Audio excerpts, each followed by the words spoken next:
polling. And you see my arms are working together with my shoulders. My whole arm is swinging nicely and smoothly. I like to compare it to clothes hanger.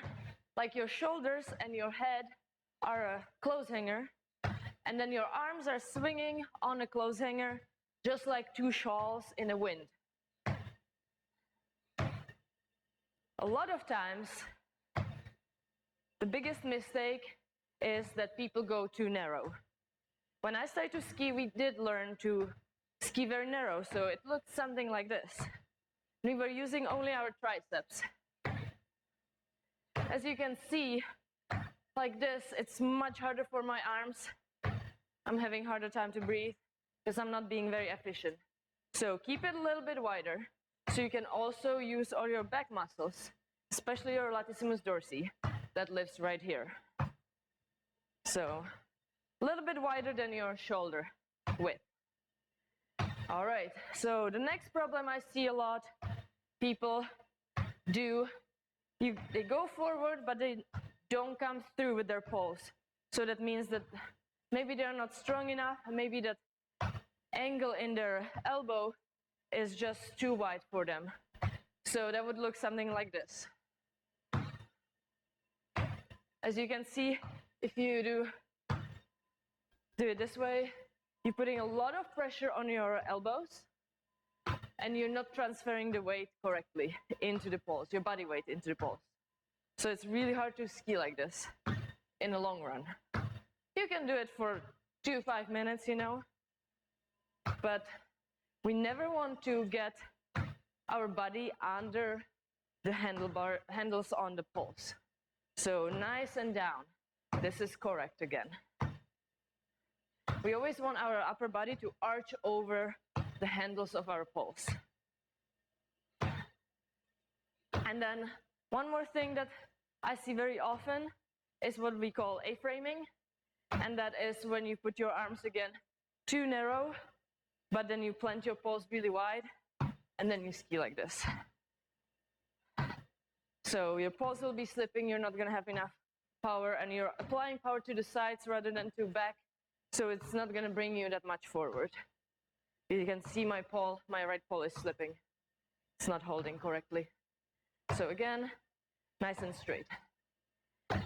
And if you're asking why I chose to do double pole and V1, this is why. I'll show you right away. Did you see the switch in my arms? It was basically the same. So V1 and double pole are very close.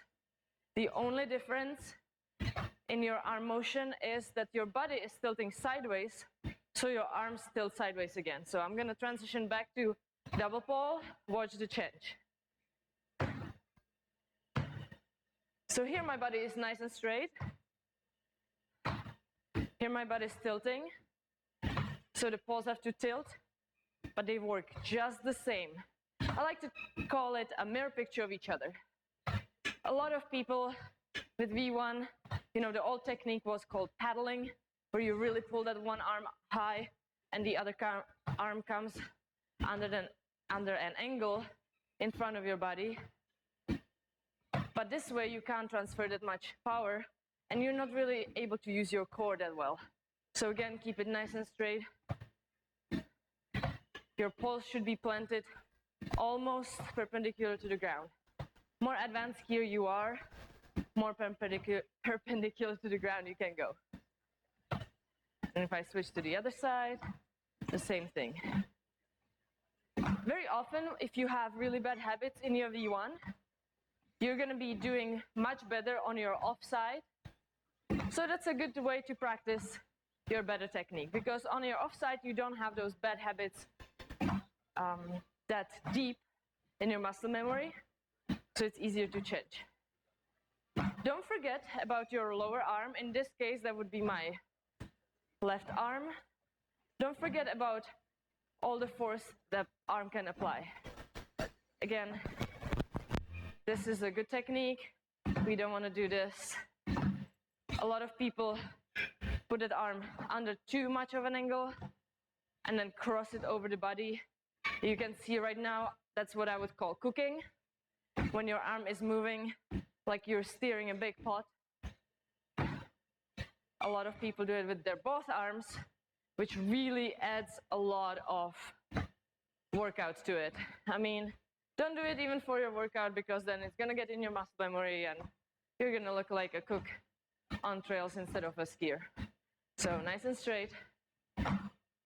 And then with the upper arm, which would be my right arm now, we see a lot of this, kind of lying down into the pole. Again, if you engage in this technique, the problem comes with your core. You're not able to actually contract the core correctly, like when you go well up top, because you're collapsing onto the arm. And your little arm can't support your big body. So always think about any technique. This is the correct one again. Always think about any technique as your whole body needs to work together, because our pieces, the body pieces, are tiny. And if they don't work together, it's no teamwork, and then we're working way too hard and inefficient. All right, so again, this is where we want to be with our arms. Just leading them nicely through. Your elbows feel no strain. They're nicely relaxed. You keeping your nice angle. We're letting the poles in the back go, as you can see, even when it's for a really short period of time, so our muscles can relax. Another thing I see often is right here when you just hold the poles. Same with double pole. As you can see, it shortens my stride a lot, my stroke a lot, and my muscles never relax. I can already feel my triceps being really sore in comparison to this. All right, again, nice and straight, whichever side you're going on. Same with the V1. And this is a great exercise for you to do at home as well, or not at home, I mean at your workout. V1 and double pole, and just switch between them.